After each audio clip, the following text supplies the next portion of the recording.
Hi, it's George Nordhaus, and welcome to Monday Morning. We are going to talk about something different. I know I say that every week, but who ever thought of a multi-generational workforce being vital to the insurance industry? But it is, and I learned that from Sharon Emek, who is the head of WAHVE, and you might have heard of WAHVE. If you haven't, you will. It's quite an organization. There's her picture. Sharon is quite a interesting person. She has her PhD from Rutgers University. She actually taught insurance there. I mean, no, you taught English, didn't you, there? She's great. hmm Received so many awards. You can see them all there. I won't even begin to go down them for you because she's very well recognized.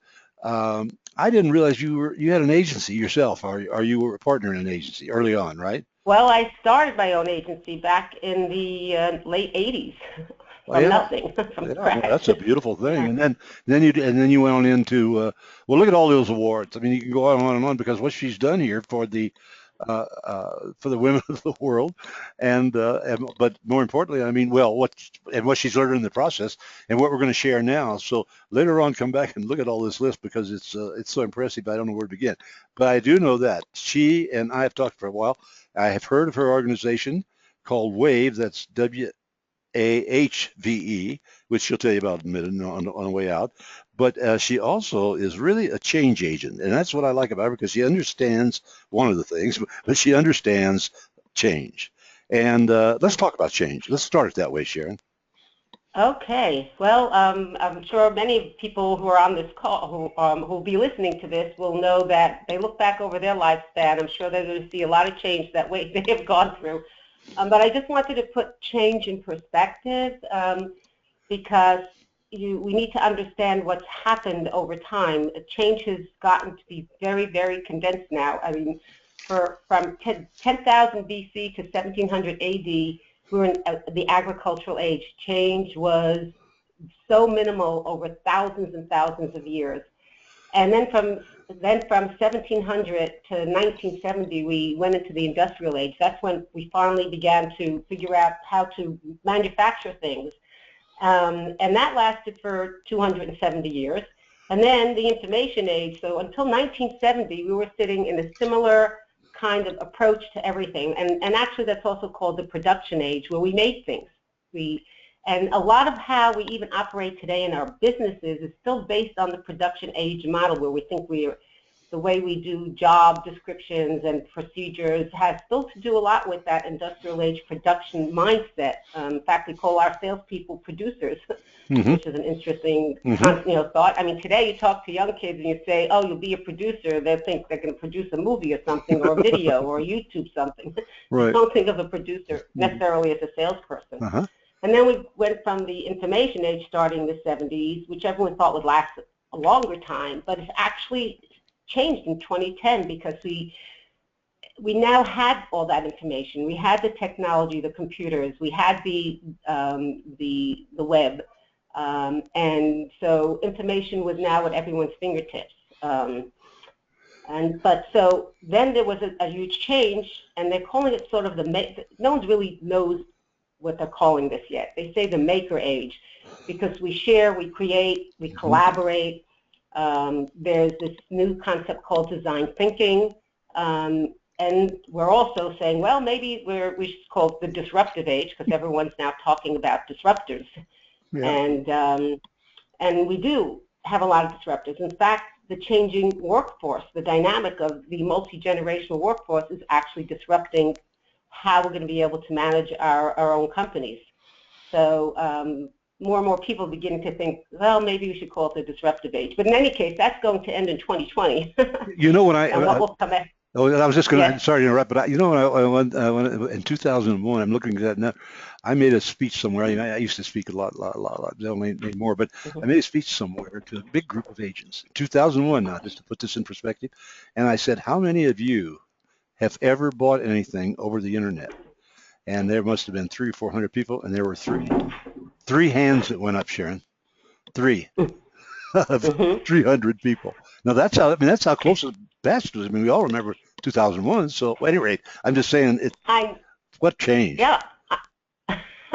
I know. Look at it. That's right. Everyone buys over the internet today. Retailers are worried that, that's why I'm always amazed. The reason why this slide is so important is because I know many insurance firms say their staff resist change. Whenever they're bringing in something new, they say, "Why do I have to do this?" And that's what they don't realize. And your point is very valid. That in 2001, hardly anyone bought on the internet. If you tell them today, okay, what if I took away Amazon? Oh, don't, please. What would you do? What if I took away Google, or Facebook, or LinkedIn? What if you couldn't Skype your grandchildren because you live on the opposite side of the country? You all are going through change. All the staff have gone through a lot of change in their personal lives. So you just have to bring that change into your work life and say, you're living it every day. So it's not anything new. And then after, I remember just a quick story before we go to the next slide. When I bought my husband his iPhone, he had a flip phone until 4 years ago. He resisted and resisted, and he was texting our son on a flip phone, and you know what that's like.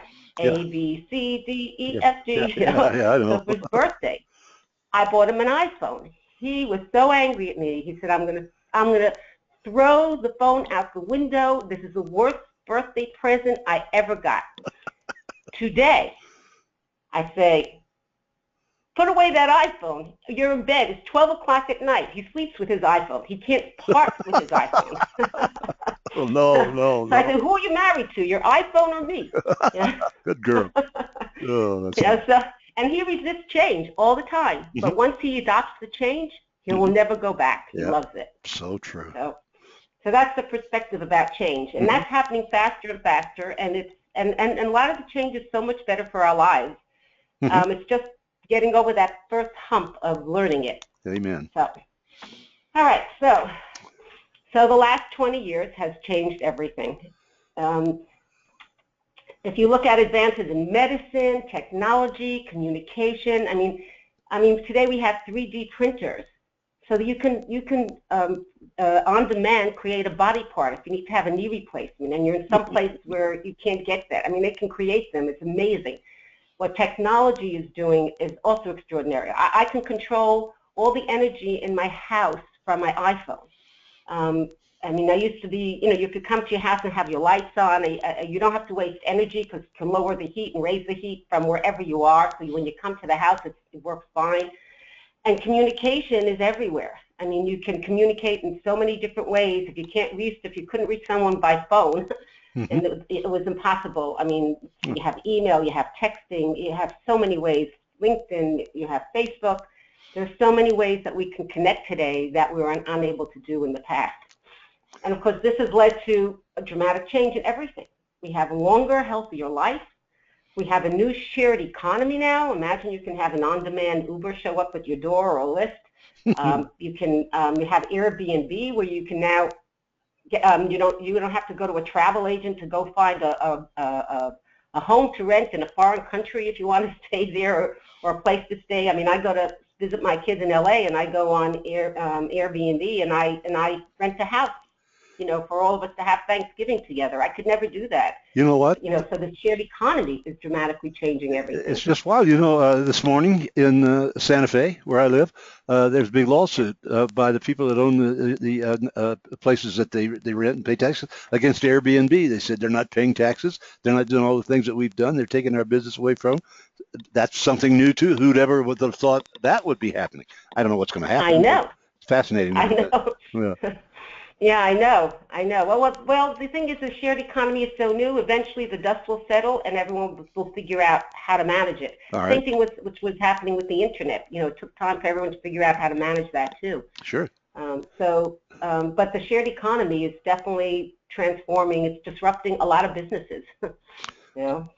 Tell me about it. And of course, and that creates, and that brings constant workplace changes. Both. The change in our lifespan and how the shared economy, or the technology, the way we communicate, is definitely impacting our work. Okay. So we all know in the insurance industry, this is what our desks used to look like. That's good. I love that slide. It was overwhelming, the stress from all the paper. Okay, and this next slide is going to tell you what's happened to us in the last 20 years. Watch this carefully. From 1981, watch this desk and what's happening to the various items on the desk. Oh my gosh. Oh. You won't believe the change if you just look at everything that was there. Remember your old fax? Your phone fax? Gone. Remember your Rolodex? Vaguely. Oh, and all the business cards you used to have. And say, oh my God, what am I going to do with all these business cards? How can I keep track? This is great. Wow, that is wonderful. So this is where we are today. Imagine that. Yep. Now the question is, what are we going to have next? I mean, now everyone's working on a tablet. That laptop is becoming extinct to the next generation. Because millennials and Gen Z, they're working on tiny little devices, and they think that's fine. So, I imagine what the slide's going to look like in another 10 years. Anyway, so let's go back to what's really happening to our workforce, because that's basically what this conversation is about. Right. So what's really affecting our workforce dramatically is the changing lifespan.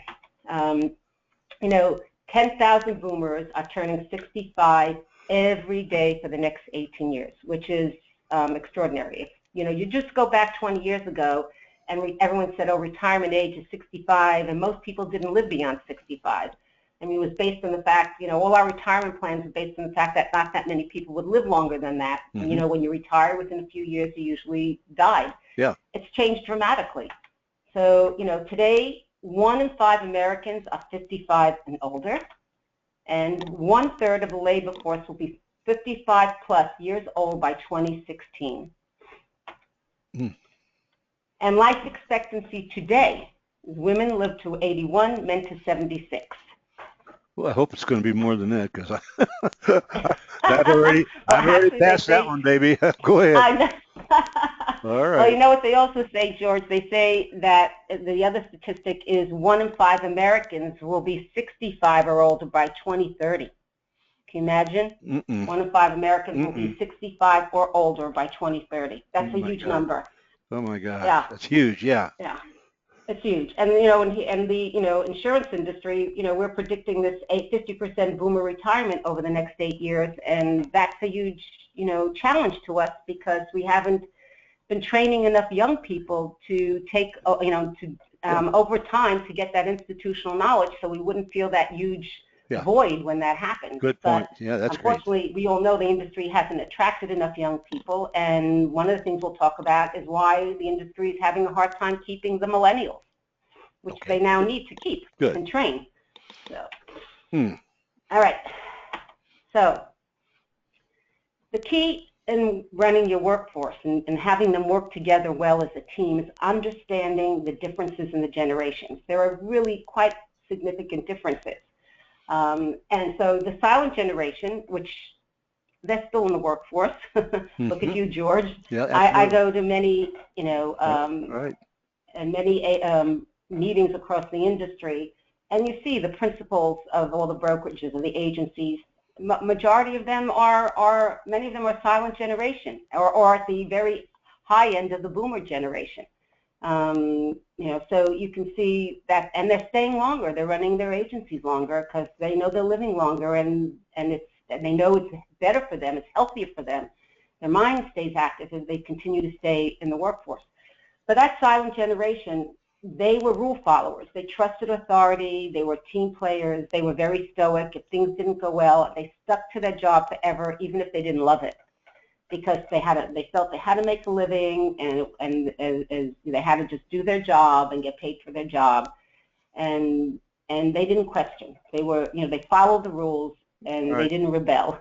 Right. Then you get the boomer generation. So they work in a different way. You give them anything, they'll do it, and and they won't question. The boomer generation, well, they broke the rules. They wanted to do something different. They began a lot of innovation. They were very individualistic about, they had their own views of things, and they respected diversity, but they're not totally comfortable with it. It was a new thing for them. And they wanted to be empowered, but they also wanted financial independence. So they would keep to a job also because they wanted to make the money. And the boomer generation right now is the wealthiest generation because they did make that money. And that was very important to them. So they didn't go from job to job. So it's a very interesting thing because I was on a panel with a bunch of HR people, people at brokerages and insurance companies, and there were young people who were in HR and older people who were in HR.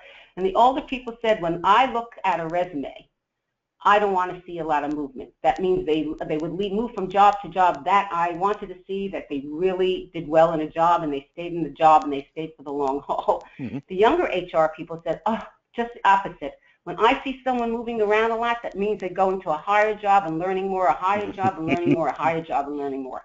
It's amazing how opposite it is. The philosophy is. So people who are managing them have to understand that's really about the difference in the generation. So silent generation, boomers, they really stick to what their job and and making money, and they may have a slightly different philosophy about how to do it, but they're long-term, steady. I want to stay in a job. I want to feel secure. Gen X was a little different now. Gen X, which is 65 to 79, so they were not so easy with authority, also individualistic, and much more comfortable with diversity, but they're tech pioneers. So they're pioneers. They want to see, that they're making change. They're very comfortable with that. And they're also, the Gen Xers were looking for more independence. They want short and long-term balance. So they'll move for a gain, but they won't move as quickly because they're looking for more balance. They want some flexibility in the conditions, but they also want long-term financial security. So they're sort of, in between the boomers and the millennials. So they got a little of both of those sort of values, the way they operate. So now you have the millennials, which is 1980 to 2000, which a lot of us are dealing with today and are saying, wow, they don't stay. What is going on here? So, because millennials feel that authority has to be earned. You just, the other generations, if you were a manager, it automatically gave you authority. With millennials, if you're a manager, it doesn't always automatically give you authority. They have to know you deserve the authority. They're multitaskers. They're very tech-enabled. They just know that everything revolves around technology. Totally comfortable with it, but they also define themselves by their tribe. They don't date the way the other generations dated. You don't actually date. You actually go out in a tribe. If you have children who are millennials, we have one son who is, and we ask him, do you ever go out? And no, we all go out as a group, and if he likes a girl, they're still out in a group together. It's very different. They're very network-centric and tribe-oriented. I'll be darned. And they also value purpose. They want to know everything has a purpose. If it doesn't have a purpose, they're not interested, which is quite interesting because in the past generations, you wanted a purpose, but if it didn't have a purpose, you still knew you needed to do it because you wanted to earn a living. Millennials don't see it that way. And so they see themselves as free agents, and they will move around. And maybe that's not so bad. So we'll talk about that because, maybe you can keep a great millennial for 2 or 3 years and someone else will, and then they'll come to you. And over time, they will stay longer. So it's a sort of a process. But and then you have Gen Z. I never heard of this one now. This is brand new. Really coming up very quickly. So they'll be, working in your office in the next 2-3 years. So they're totally not fazed by new technology. Gen Zs, when they're like 2 years old, they're already playing with an iPhone. I have a grandson that's 2.5 years old, and he knows, he took my iPad, believe it or not, oh my God. And I see him watching Thomas, a movie, on my iPad. And I asked my daughter, I said, did you put this on for him? She said, no, I don't know how. He found my iPad. He knew how to hit a button and turn it on. He scrolled through with his finger, and he saw the Netflix icon visually, because the kid can't read. He's only 2.5. Oh, God, this is wild. He saw the Netflix icon. He hit it with his finger. He scrolled through with his finger to find the icon for Thomas the Train that he loves to watch, and he clicked on it, and he found it, and he was watching on my iPad. He's 2.5 years old. This is too much. 2.5 years old. So imagine what this generation is about. We're going to have such a hard time understanding because they're so oriented that way. I mean, when they come to our office, this next generation, they're not going to be interested in the keyboard. They're in a touch screen. So we may need to think, wow, we should maybe be getting some touch screens for the Gen Zs, or even millennials would probably love touch screens. Everyone's used to it from their tablet. So a keyboard's going to become passé for some of these, and everything is, and they can scroll and use their fingers to find anything. So, but anyway, so Gen Z, they're totally not phased by phased by new technology. These kids are interface more than millennials. They're interface to face. Millennials are more, they're texting but actually Gen Zs, because they're so into technology, they also do like face to face, which will be different because it'll be easier to maybe manage them. So they also value mission and purpose. And they do plan to be loyal to their employers, but they will have multiple careers because we're living so much longer. We all have to face the truth that people will have multiple careers because they could work for 50 years today, and they may not want to stay in the same thing forever. And they also, they're saying they're really entrepreneurial. That they're really focused on being more business-like, which is great because one of the issues many of us have with staff is we want our staff to be entrepreneurial because we want them to help us grow the business and to really embrace our clients and understand that they're all about customer service and they're all in control of the business in a sense. Well, I think we've seen a lot of move in the last last 4 or 5 years on entrepreneurial. I mean, it just seems like everybody's got a business. Everybody's starting a business. I got a business on the side. You got a business. It's just wild. I never had seen that before. And now you're telling me it's going to get worse or better, whatever it is. I think it's fun. I think it's fun because there's so much new thinking in it. It's just fabulous. All right. Absolutely. Not only that, but small businesses really hire the most people in this country. Everyone thinks it's corporate America, but it's not true. The truth is small businesses are the businesses that hire the most people in the country. More people work for small businesses than for corporations. Wow. So anyway, so here you have this, what we're calling the four-generation mashup. You already have it in your office. So you've got the silent generation, you've got boomers, you've got Gen X, you've got millennials, and these are coming up. They're turning 16. Yeah. So how are we going to manage? We're having a hard time managing 4 generations. How are we going to manage 5? Oh boy. So, but there is hope. So so you can see there's a big shift in the demographics that also you need to understand. Right now we think the boomers are the biggest they are the biggest older population, but it's going to change. By 2020, silent generation and the boomers and Gen X will only be 30%. 50% are going to be millennials within that. So we're now going to 2016. In 4 more years, we got to figure out how to keep these millennials in our offices because they're going to be 50% of the workforce, and Gen Z will be 20% in 4 years. So by 2028, Gen X will outnumber the boomers also. I mean, the boomers the silent generation will already be out of the workforce probably by 2028. And the boomers will be at the top of the workforce, but Gen X will be the biggest generation, by the way, at that point. Okay. Pretty scary. Oops, this one's spinning around. That's just to make sure we saw it. Okay, I got you. I know.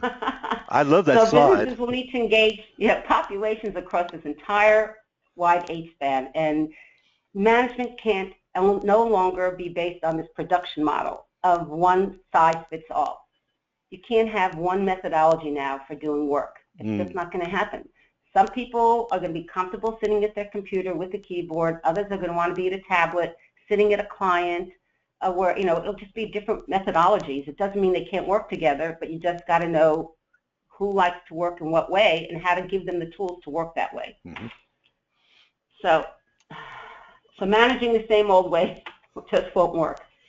All right, so one is we got to get rid of biases. I know a lot of people say the millennials are lazy. They don't pay attention. But it's not just because of that. It's because we got to understand what engages them.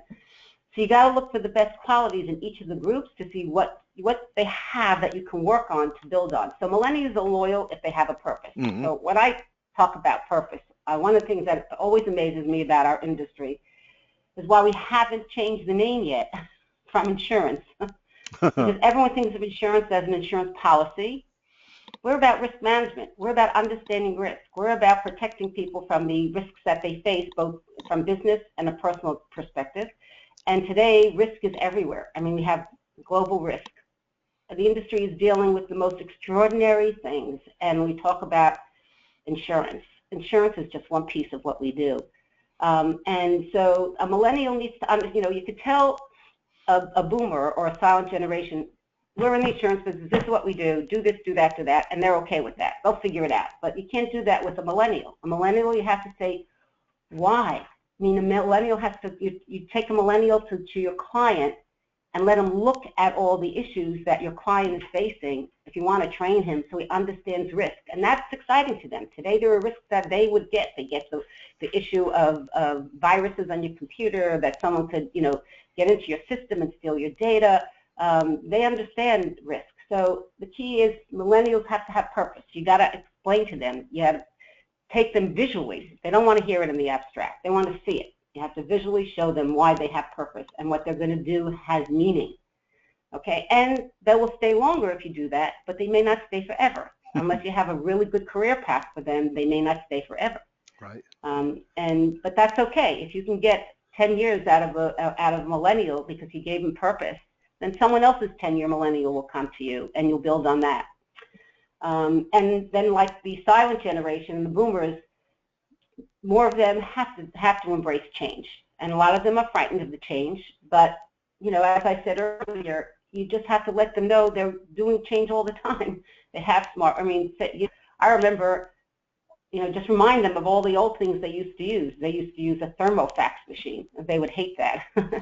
You didn't have ATMs. You had to go to a bank. I mean, now you can do your deposits in your office. I mean, just remind them of the things that they have that they love now. And so they have to just reorient and say, oh, yeah, this is good for the office too. So what you do, if you compare millennials with, some boomers, and boomers learn how easy the technology really is to change, and the millennials learn why the industry has purpose, because the boomers know how well they have helped their clients over the years. So you pair them, and so that they can learn from each other. You pair them off. And of course, then there are tech-savvy experts in all the generations. There are silent generation experts all the way down, and they're hardworking, and they're also very hardworking millennials. Not all millennials are lazy or leave after a year, or though I hear that a lot. Maybe it was just either the wrong millennial, or they never took the time to teach them purpose. What is the purpose of what they're doing, and give them the opportunity to see where they can grow. Because millennials want to know they can grow. I love purpose. I think that's that's something I'm really learning from you right now. I never thought of that.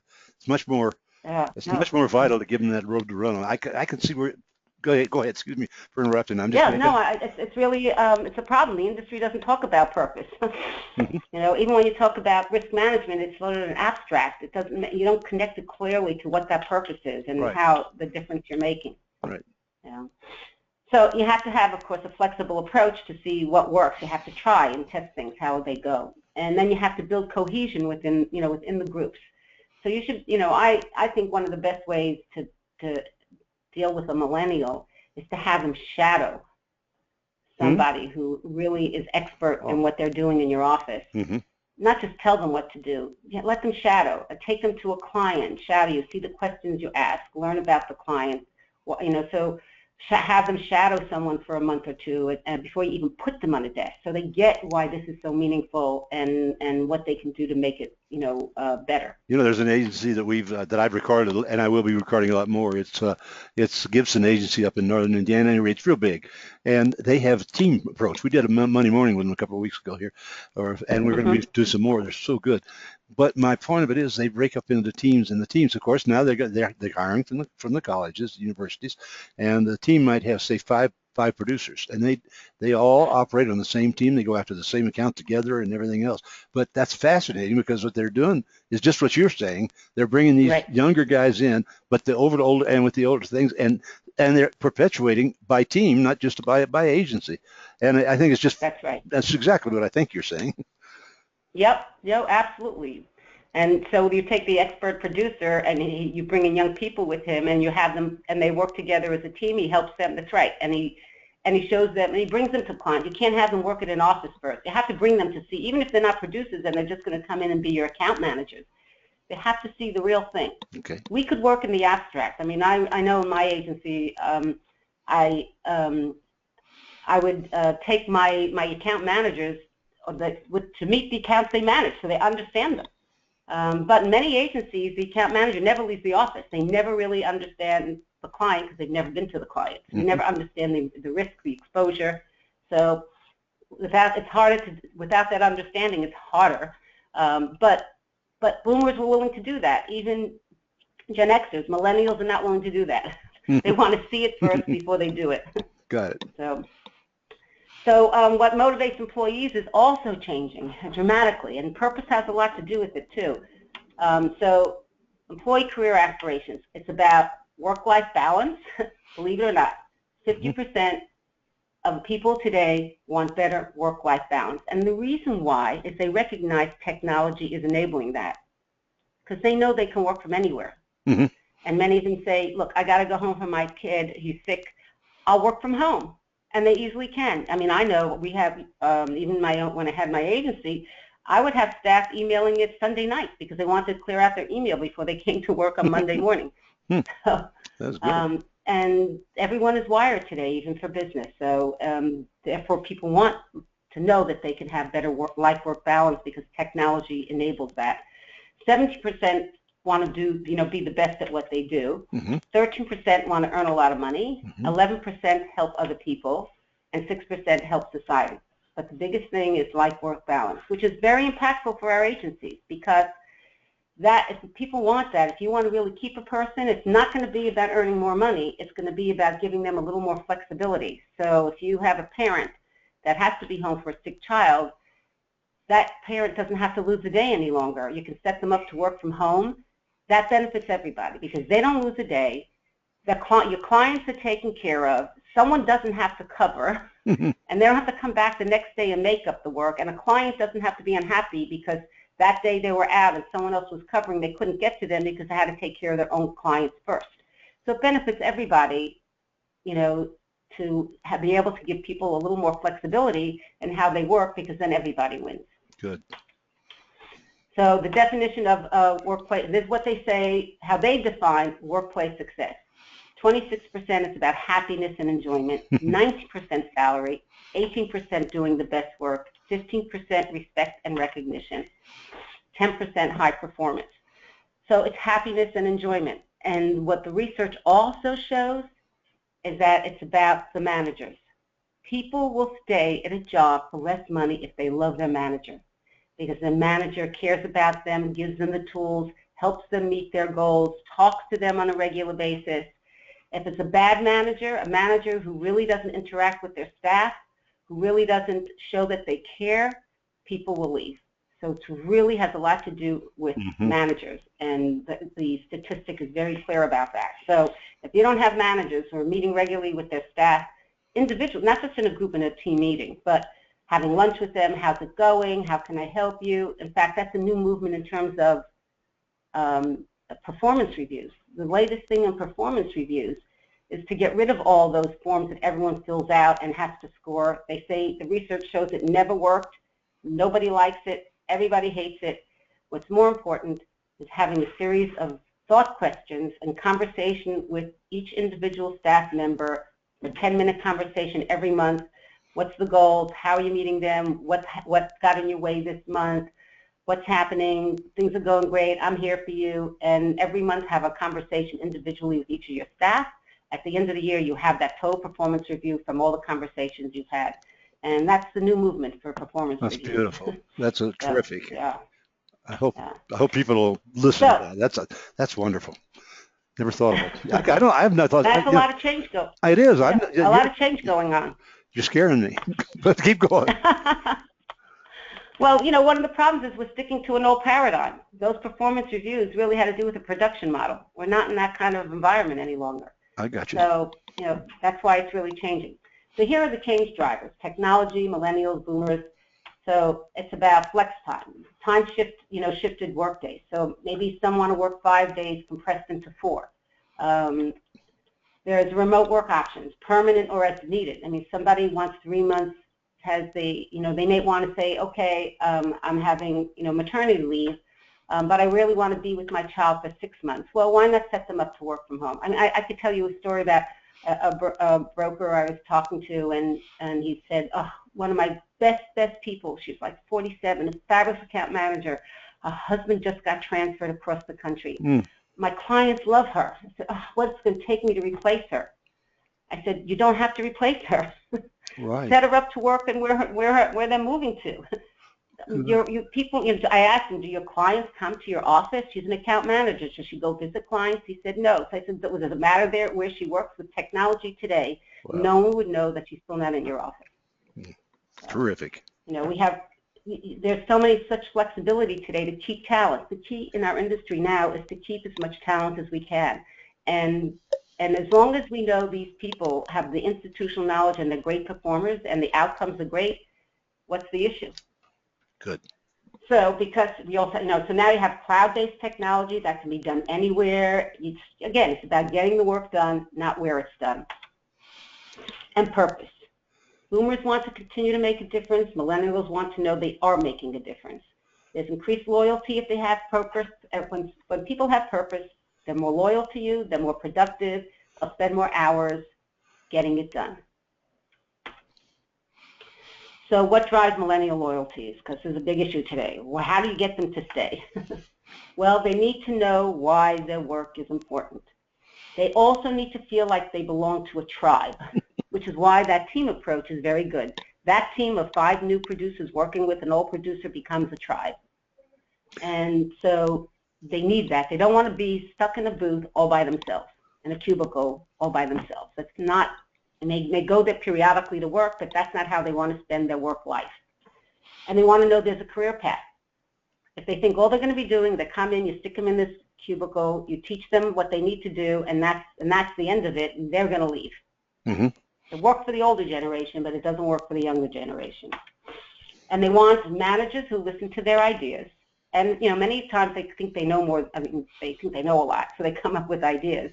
But it's not about telling them no, no, no. It's about listening and saying, I understand you think that way, but let me pose this. Or maybe some of what you have can work with this or that. But you can't just discredit and, what do they know? They hardly have any knowledge, and they're telling me what to do.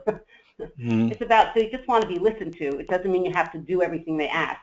They want more flexibility. They definitely want to be engaged, and they want to be part of a team, not just told what to do. Wow. So, I hear it all the time, so that's why I wanted to put this slide up there that millennials, because we deal now with a lot of brokers who are agents who are our clients, and they say, oh, I can't keep a millennial. They're lazy. They never want to get the work done. And I say, that's maybe you. Yeah. I'm looking at Justin Bieber and Taylor Swift. My guy. I know. Look, these are all millennials. They're extraordinarily successful. So many of them. And Mark Zuckerberg is only in his early 30s. He built, Facebook when he was like in college. I know. These people are really very, smart. They're not lazy, but they need to know why they're doing what they're doing. And so, it's about if you have a millennial and that's not producing, you got to not think maybe it's you and how you're dealing with that millennial, and it's not just the millennial. Sometimes it is. Not every worker is a great worker. We know that, but right. And that could be in any generation. But every generation has the potential if you understand how they work. Poor Zuckerberg only has $47 billion, though. Come on, that poor guy. Yeah, and he and his wife are going to give away $46 billion. Yeah, it's wonderful what they're doing. Right, I know. And you see, because they have social purpose. Notice these young millennials who are making all this money, they want to do social causes. Good. They're really about that. Mm-hmm. So it's because they have to feel they have more purpose. Yeah. So on the one end of the spectrum, these are your millennials. On the other end of the spectrum, and your workforce, so you have these young ones. You have then these. Are people ever too old to work? I was with Norman Lear in June. He's 93 years old. Oh my gosh. There he is right in the second picture in. Yeah, I know him. He's 93. He's just written a book. He's touring the country on a book tour. He's the one who wrote Archie Bunker and a lot of TV shows. And one-liners were still flowing off that man's mouth. He was hysterical. He looks Oh, great, he's and he's great. 93. What were you with him for? What were you doing? Just what was it? Well, I go to this group. It's called the Boomer Venture Summit. It's out in Ooh, Cupertino in San Francisco, ooh, boy. because a lot of the tech companies are now investing in the elder. I call it the vintage space, because my parents are in their 90s. They're seniors. I'm not a senior. I call myself a vintager. We go from middle age to vintage age. There When you you're go. 80, you become a senior. There you go. But they're all studying this marketplace because they see it as a huge opportunity. We're going to have so many older people. How are we going to take care of them? How are we going to deal with it? What are we going to do? And so every year in June, there's a meeting called the Boomer Venture Summit, and one of the young businesses coming out who are addressing that population. That's So, fascinating. and he spoke at it. Yeah, well, Yeah. just as a side point, Norman Lear, I reckon, because we lived in Los Angeles for many, many years, and my son used to date his daughter. I wish he'd married him, and but that's another story. But no, no kidding, it's really true. But he was so well respected. It still is, of course. Oh, he still is, and he's all about. He runs a huge charity. I mean, donated. He really gave his life to charity after he finished writing for TV, because he made a lot of money, and I and that's know. what he's about. He's really terrific. And I mean, and you take a look. well, I was just going to say, You know, excuse me for interrupting, but before you go for the slide, Warren Buffett, of course, what can you say about Warren Buffett? Hadn't already been said, but I can remember vividly right. when government employees insurance company was going to hell, way, way back. I don't know, maybe 34, well, however, before he bought it, and God, you could bought stock for $1 a share or something like that. But I was too smart to do that. I knew it wouldn't make it. It only probably cost myself for the rest of my life, all the money. Every time I see him, I think, you dirty dog, why didn't you let us know? But he's wonderful, wonderful guy. Boy. Oh, absolutely. And look, and he's still vital at his age, at No, look at him. 85. Yeah. Yeah, I mean, look at Clint Eastwood. I mean, he at 85, he made American Sniper. Oh, amazing, amazing. Look at all of them: Paul McCartney, Mick Jagger, Paul Simon. You can just go on I know. with people who are in their 70s and 80s and 90s. I mean, look at Hank Greenberg, started Star. I mean, they're still vital, and they're the silent generation. I know. So imagine, what the boomers are going to be like. Today they say that a child born today will live to be 100. Wow. Can you imagine that? Wow.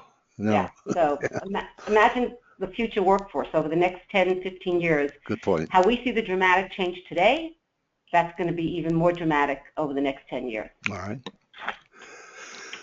It's just amazing. It is. What I always say is age doesn't mean you have a shelf life. We're not like a box of cereal. I love it. We can, we don't. And the other thing about that, there's new research out that's also quite, many people thought that the brain stopped growing when you reach like 45. Mm-hmm. That was the typical understanding. And the newest research shows that that's not true. What is true is the memory side of the brain begins to atrophy a little bit. It does not continue to grow. It just gets a little less. Mm-hmm. But I say, all right, I can go today. Who needs a memory? Just look everything up on the internet. If I can't remember a word, I look it up on the internet. But what continues to grow is the other side of the brain where experience gives you judgment, the ability to solve a problem. They now know that continues to grow. That's why they say wisdom comes with age. So it turns out that happens to be scientifically true. Good. I have hope, huh? So, good. I'm glad. So each generation, so just to sort of recap, each generation does want work flexibility today, and that's going to be important for every agency to understand. Millennials may want to split their day between the office in the morning, gym at lunch, a cafe meeting in the afternoon with the client, volunteer work in the evening, and then work at home till midnight to get all their stuff together. Mm-hmm. And, we think, because I hear it all the time, because when I talk about WAHVE and I say these people are working from home, people say, oh my God, I can't manage somebody who's not in my office. And I say to them, okay, so, all right, how many cubicles do you have? How many people do you have in your? Oh, I have 15 people in my office. Are they all in a circle in your office so you can see them all day long? No. Or are they all sitting in their own cubicle? And where are you? Out helping clients? I mean, do you actually sit in that cubicle every day to see what they're doing? Or do you look at the outcomes? Do you see the results? Mhm. I said, it's not true. You're not. I mean, I ran an agency. I didn't know what all my people were doing. I knew when someone was standing in the corner chit-chatting and not getting the work done. Mhm. But sometimes maybe they were talking about a client. I wouldn't know. It's about outcomes, you know. So you got to look at that, how people will get their work done. They don't all have to do it the same way.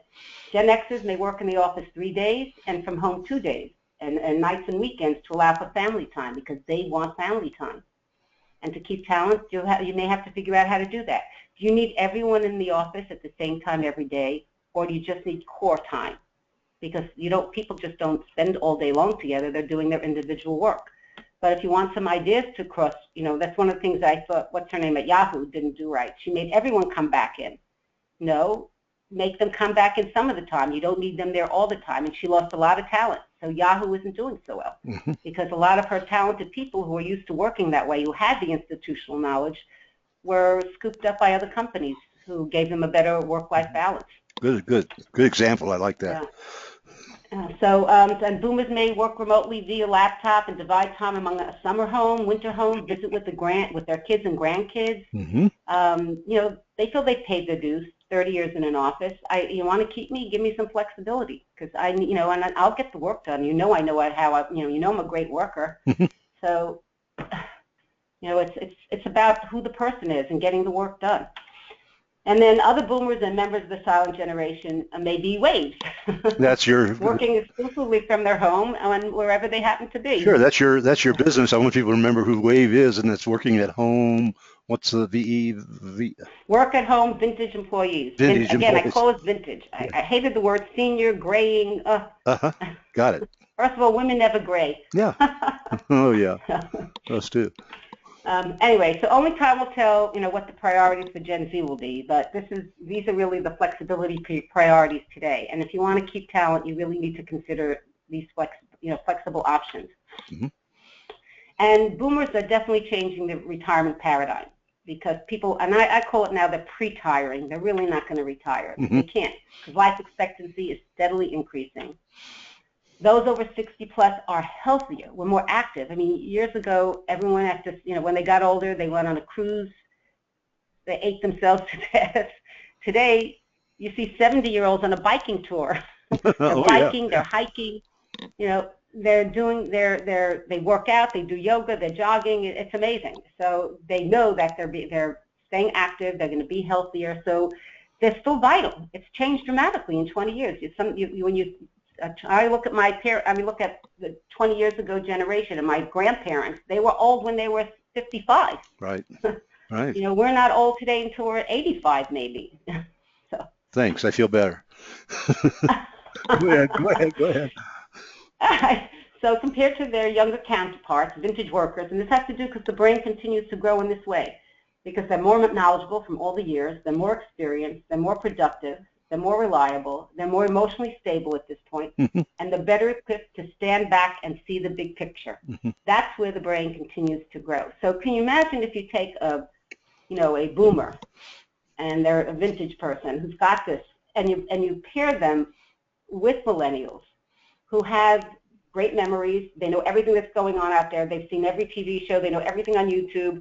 I mean, they can bring a lot of information to a boomer, and a boomer can help talk through the way they solve problems, how, bring out the knowledge that they have, the experience, and talk about the accounts and how you analyze them and manage them and how you problem solve them. So you take two extraordinarily, not only in terms of technology skills, but also in terms of how the brain operates, because the young people have this great memory, older people have this other side that really has the wisdom. So it's not just about that, it's about when you pair both sides of the brain as well, that you get something that's even bigger.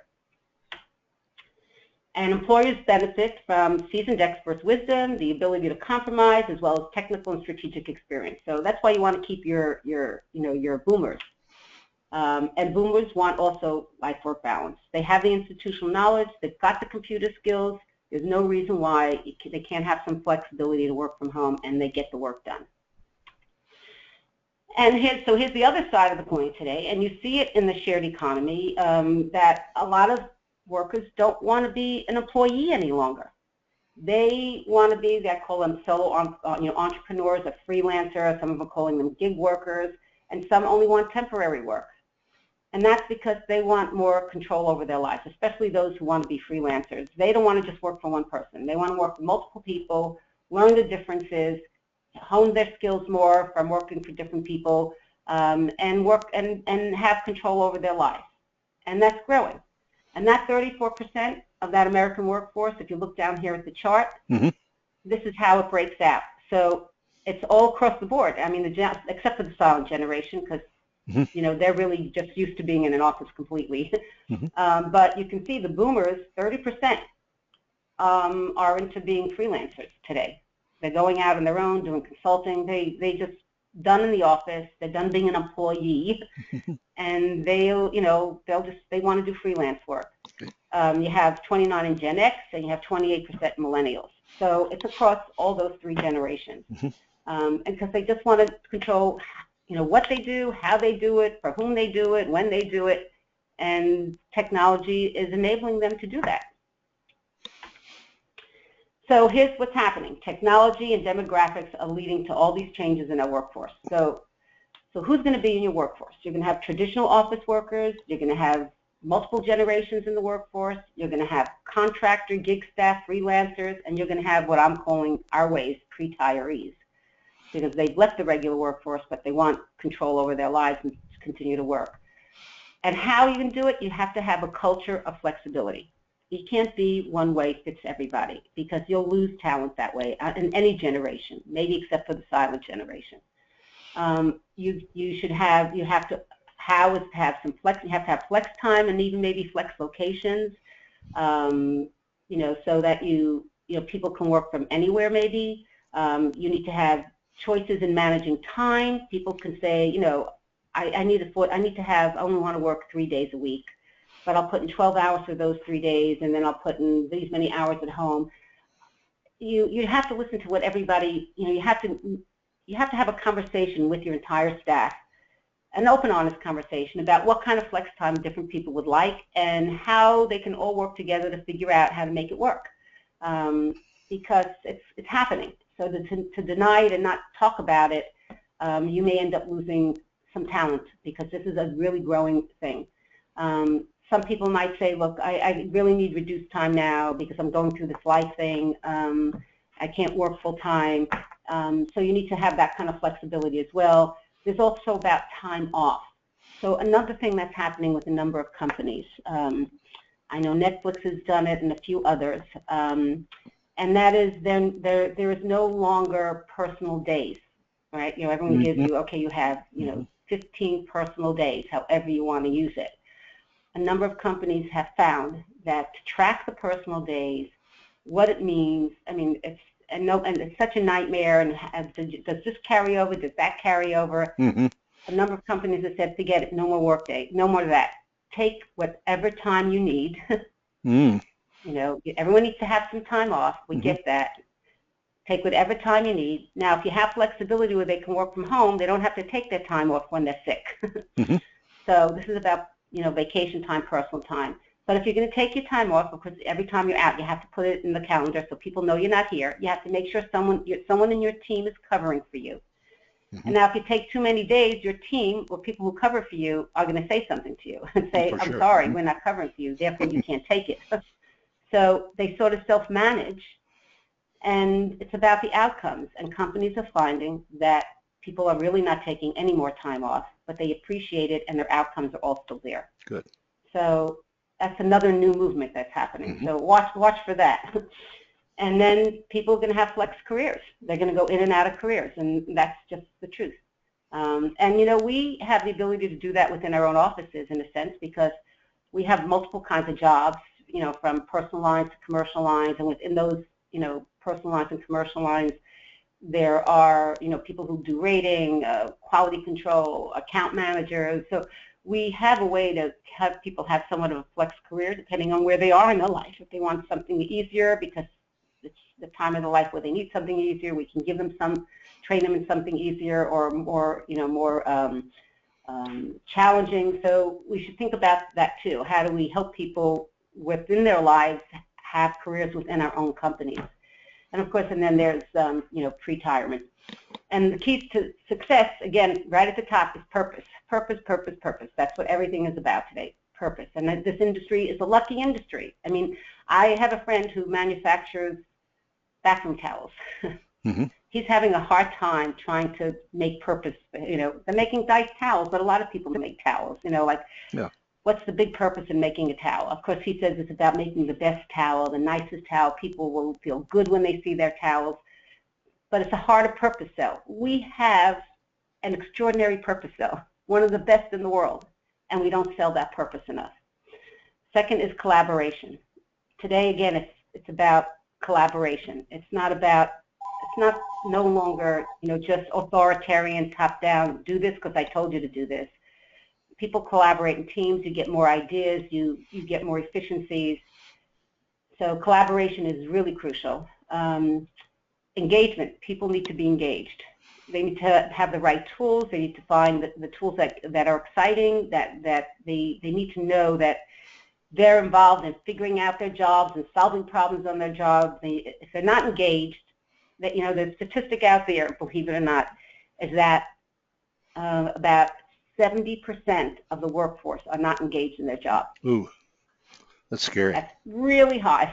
Yeah. That's very, very high. And it's amazing. It's amazing statistics. So they're not engaged in their job. That means you're not getting the maximum benefit of that person's talent.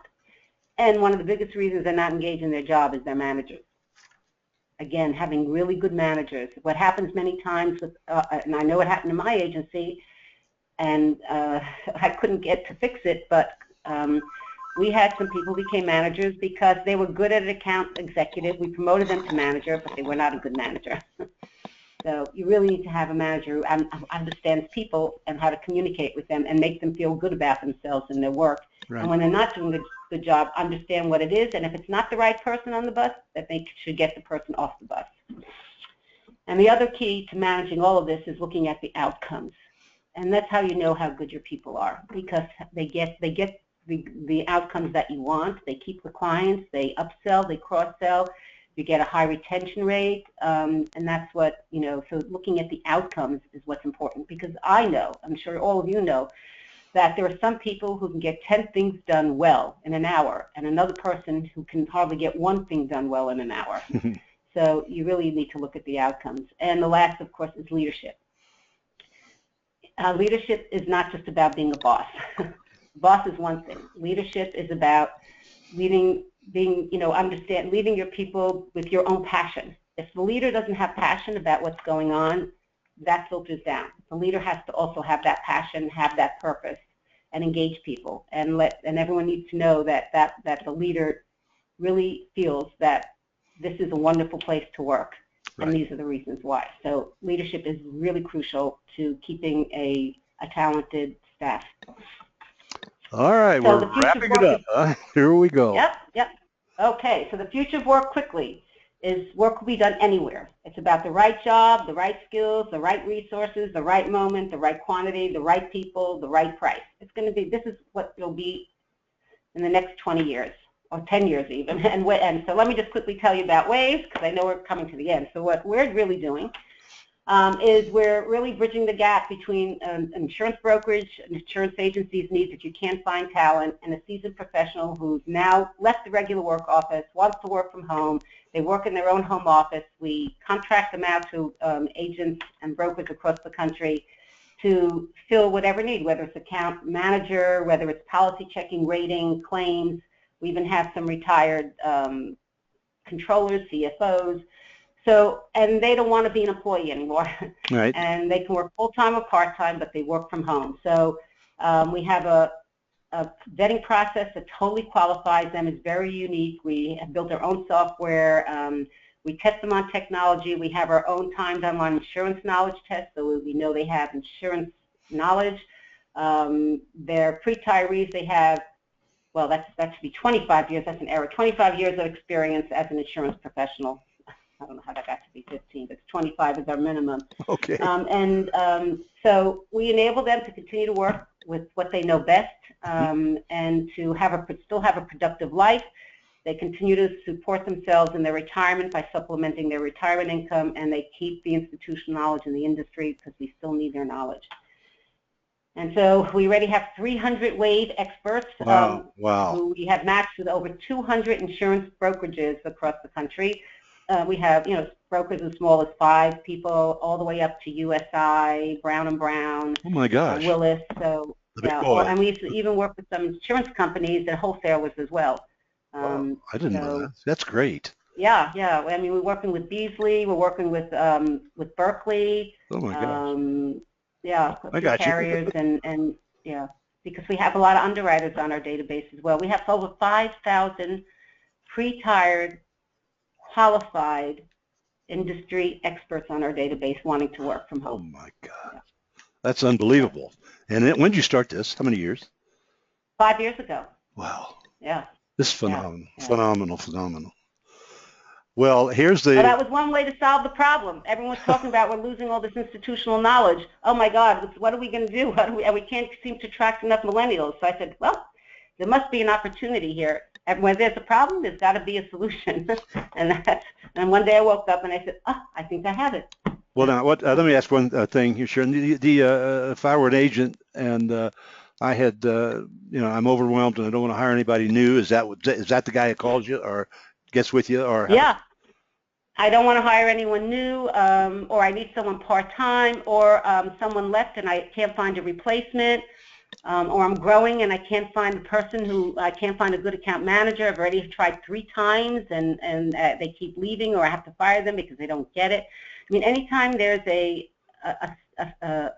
staff need, which that someone has to have some knowledge, that you need someone who has the knowledge, who can walk into it. Our people, within 3 days, they're 100% functional because we match them to exact agency management systems. So if you're on 360, if you're on Epic, if you're on Fujita, right. So they don't even have to learn they just have to learn your workflow, and they're just, I mean, if you go on the website, you'll see our clients and our WAHVE say how they love it. It's the perfect match. We're like Match.com. Instead of romance, it's for work.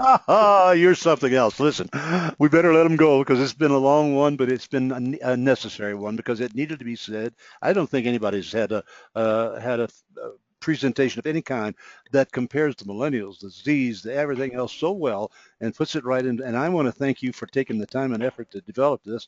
I'm knocked out with it, and I hope that people will follow up with WAHVE. I always say this: I've never talked to anybody using WAHVE who wasn't happy. Never. Oh, and so you. I want you to know Thank that, you and so I'm much. really proud that you took the time to do this. And having said that, the rest of you, we'll see you next Monday morning.